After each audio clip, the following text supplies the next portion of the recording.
Sejam bem-vindos a esse vídeo sobre buracos negros. Nesse vídeo iremos abordar o livro de Humberto Holding, um filósofo brasileiro que estudou com esse carinha aqui chamado Albert Einstein. Ok? Por sua perspectiva filosófica, o Holding, ou Humberto, certamente oferecia uma abordagem única sobre a filosofia einsteiniana. E sobre o tema ele provavelmente se concentra não apenas na física ou na filosofia, mas também na essência entre esse mundo do uno e do verso, né? Como ele mesmo diria.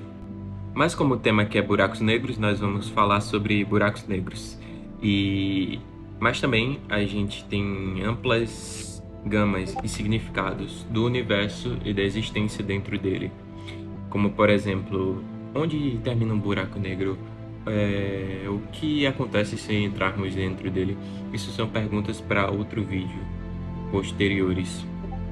O Humberto Holding, esse cara aqui, ele não se concentra não apenas na física dos buracos negros, mas também em suas amplas questões como o significado do universo e a nossa existência dentro dele. Então, para entendermos o que é um buraco negro, a gente tem que entender que a relatividade ela sugeriu com o advento da relatividade.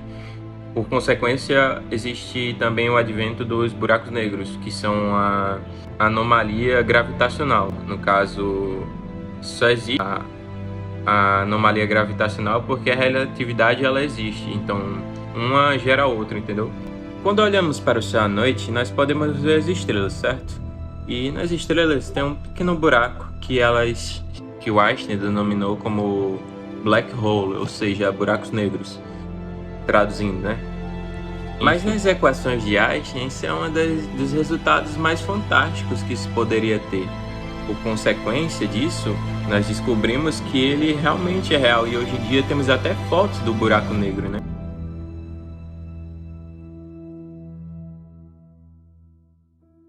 Tá, mas o que é um buraco negro? O que consiste isso? Um buraco negro não é nada mais que uma estrela morta, um cadáver de uma estrela que se tornou uma anomalia gravitacional, ou seja, a estrela morre e ela desaba sobre si mesma com o fim do seu combustível termonuclear, e aí a estrela se desaba, se colapsa, né? Dá um colapso interno nela e ela meio que dá uma morte súbita e ela vira uma anomalia gravitacional, e o que gerou vários filmes fantásticos como Interestelar e Gargantua, que é o buraco negro do filme. E é muito massa de ver essas coisas. Tá, mas os buracos negros são invisíveis. Eu nunca vi um buraco negro. Você já viu? A gente pode apenas ver eles por determinados equipamentos, que aí a gente vai responder isso agora. O livro responde por meio de raio-x. Os raios-x, nos revelaram muitas coisas, inclusive nossos tecidos, do que compõe a nossa matéria. E, inclusive, revela onde existem buracos negros no universo, entende? Tá, mas como isso acontece? Quando esses gases do buraco negro entram em espiral, que é o que compõe o buraco negro, eles emitem assim uma radiação chamada de radiação de fundo, que está presente em vários componentes da nossa vida, inclusive no celular que você está assistindo esse vídeo, no computador que você usa, na máquina de tirar fotos, né, que é muito presente no Digital Influencers, e qualquer tipo de tecnologia ou dispositivo eletrônico. Inclusive a radiação de fundo é detectada desde o início do nosso cosmos, com o Big Bang. Você pode escutar a radiação de fundo simplesmente sintonizando a rádio FM do seu celular, carro ou qualquer outro eletrônico. Comprimindo a densidade do ar. E os raios X se revelam aí, que são os que os astrônomos podem detectar por consequência. Outra maneira de detectar um buraco negro é quando você vê uma anomalia gravitacional. A anomalia gravitacional é o seguinte: o buraco negro ele puxa, ele suga, ele funciona como um aspirador de pó. Ele suga tudo que está em volta dele. Até por isso ele vai aumentando de tamanho e sua densidade vai ficando maior. Aí você detecta quando existem vários planetas ou várias coisas que estão simplesmente sumindo ali com o tempo, ou que estão simplesmente sendo puxadas para o meio do nada. Ou seja, eles não estão sendo puxados por um planeta, não estão sendo puxados por uma estrela, mas estão sendo puxados por um buraco negro, por essa anomalia gravitacional. Por esse comportamento dos buracos negros, eles são chamados de buracos negros, porque eles simplesmente são um limbo gravitacional. Bom, por algum motivo isso me lembra o game Limbo.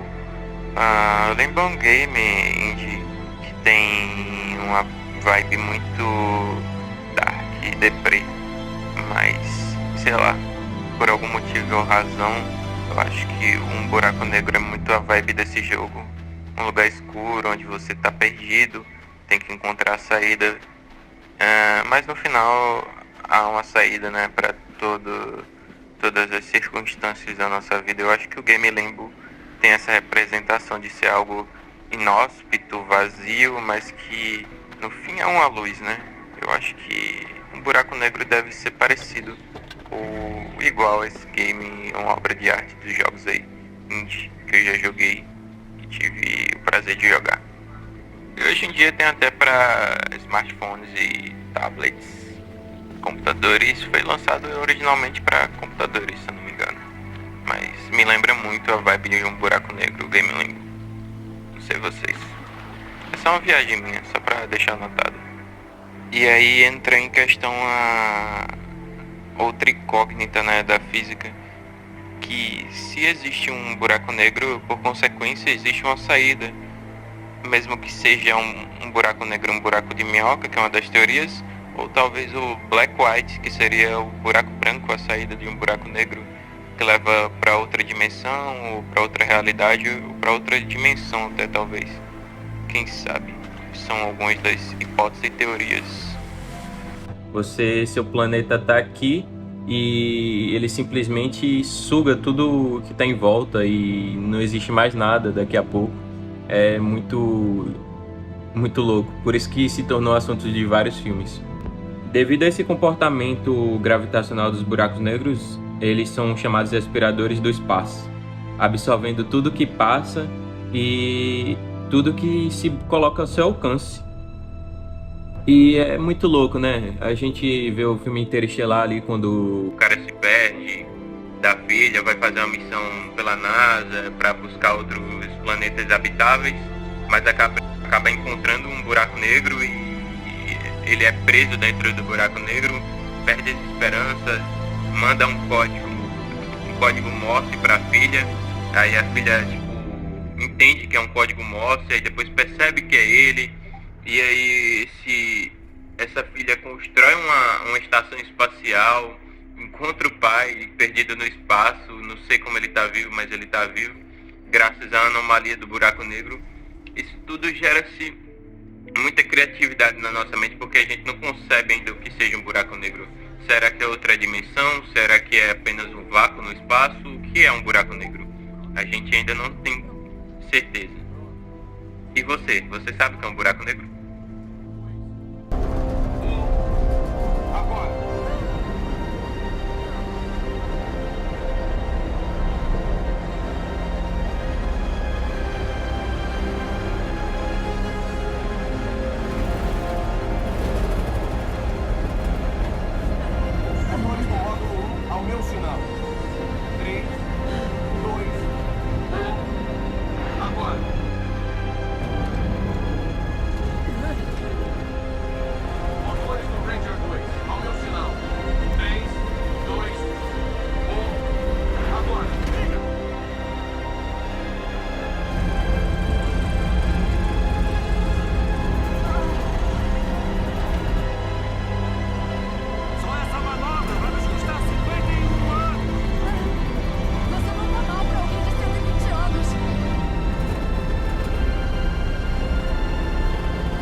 desacoplar. Ao meu comando. 3, 2, 1. Agora. Desacoplar. Adeus, SARS. Adeus, Dr. Brent. Te vejo no outro lado, Coop. Te vejo lá, espertão.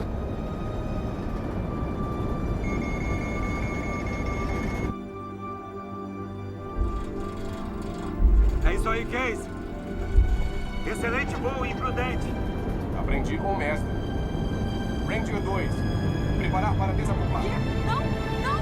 Cooper! 3, O que tá fazendo? A terceira lei de Newton. Tem que deixar alguma coisa pra trás. Você me disse que tínhamos recursos pra nós dois. 1. Nós concordamos, Amélia. 90%. Agora. Desacoplar.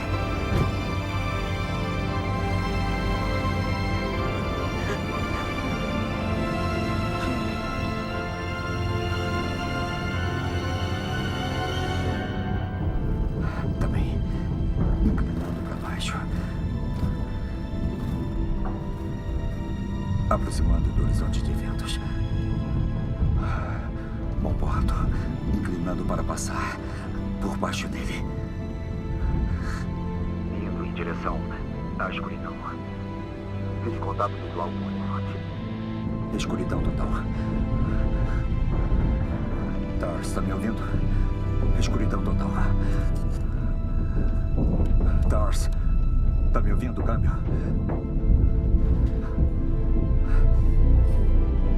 Tá bem. Velas. Sofrendo interferência. Perdendo o controle do mágico, chovendo flashes. Flashes de escuridão. A turbulência na gravidade está aumentando.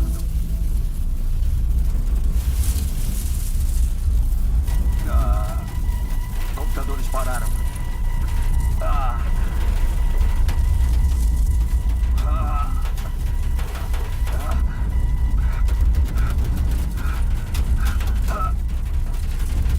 Com a força gravitacional, perdi o controle.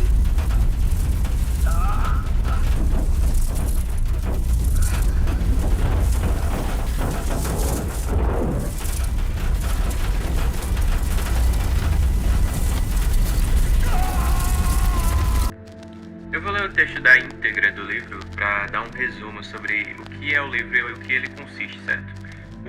A íntegra do livro se baseia em um enigma do universo, né, em que é uma abordagem filosófica sobre a vida, sobre as questões da vida, sobre os propósitos das ideias e dos processos criativos do maior gênio científico do século XX, Albert Einstein, e aqui os cientistas de Princeton e filósofo brasileiros se harmonizam, pois eles se conheceram, conversaram e se entenderam.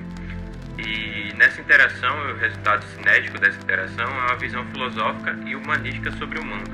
Ou seja, eles não abordam só a física, mas também a essência de cada um de nós, levando mais para o campo da filosofia também. Não deixa de ser um livro sobre física. Boden conviveu com Einstein, certo? E ele, em Princeton, ele tem uma profunda identificação filosófica, ou seja, soube muito bem como compreender a mente do gênio do Einstein, né? E a intuição einsteiniana. Ou seja, aqui você vai descobrir como você pode entender. Não é simples de entender, porque ele também é um estudioso e também usa uma linguagem meio científica. Mas o cara aqui, ele vai te introduzir sobre muitas coisas, tanto da filosofia quanto da física. E é algo que eu deixei grifado aqui, que eu poderia apresentar para vocês, que é a suma filosófica desse livro, mas que tem várias dimensões esse livro, um conhecimento bem vasto. O homem meramente intelectual tem apenas esse bordão aqui, vamos dizer, essa lucubração filosófica de Einstein. O que me chamou a atenção muito nesse livro, uma das sumas filosóficas dos jargões populares desse livro, ou seja, o que tem de mais aprazível, mais intuitivo, vamos dizer assim, e dedutivo, é o homem meramente intelectual, que é uma frase que ele vai dizer agora. Ele diz que o homem meramente intelectual tem apenas o que poderia chamar de intuição, mas ao passo que o homem racional tem intuição e a visão de dentro, que parece ser uma visão de fora. Mas para que a intuição possa funcionar, a intuição pode ser reduzida ao mínimo ou mesmo a zero. Ou seja, aqui está como Einstein funcionava. Aqui está. Essa frase deduz como Einstein pensava. Tipo, ele fala da intuição que o homem tem por fora, pelas outras pessoas, pelo conhecimento popular e coisas afins, até as redes sociais, né? Mas ao passo que o homem racional ele tem a intuição que vem de dentro e parece ser uma visão de fora, que faz com que ele enxergue por fora, mas racionando por dentro. É difícil de entender a primeiro ponto, mas é um conhecimento que te leva além. A junção entre a filosofia e as crenças e teorias de Einstein levam a nos questionar não apenas como os buracos negros funcionam, mas também como eles representam, em termos probabilísticos, em termos mais amplos, o que Holden provavelmente chamaria e intitularia essa exploração de interseção de uma maneira mais profunda e poética, né? Tá, mas o que é um buraco negro? Um buraco negro consiste em nada mais que um cadáver de uma estrela morta, por exemplo, o nosso Sol. Nosso Sol um dia vai colapsar e vai colidir sobre ele mesmo. E é o que acontece com as estrelas mortas. Elas podem colapsar e se tornar um buraco negro posteriormente. Não que vá se tornar um, mas que pode se tornar.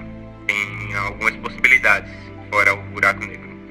Mas nosso universo tem um buraco negro que ele é de dimensão quase do sistema solar por completo, inteiro. Enfim, o buraco negro consiste na sua... Como acontece um buraco negro, na verdade, você me pergunta. Um buraco negro acontece quando uma estrela perde a sua vida útil, perde os seus nutrientes, o que move ela, o que dá a energia a ela, e ela entra em colapso e se colide e se desaba sobre si mesma, gerando uma anomalia gravitacional, e ela vira, com algum tempo, uma gravidade meio que sem lógica, né? Sem racionalidade, mas ela existe. É uma das equações e o que sugere Einstein. Ela está lá, ela não tem lógica, mas ela está lá.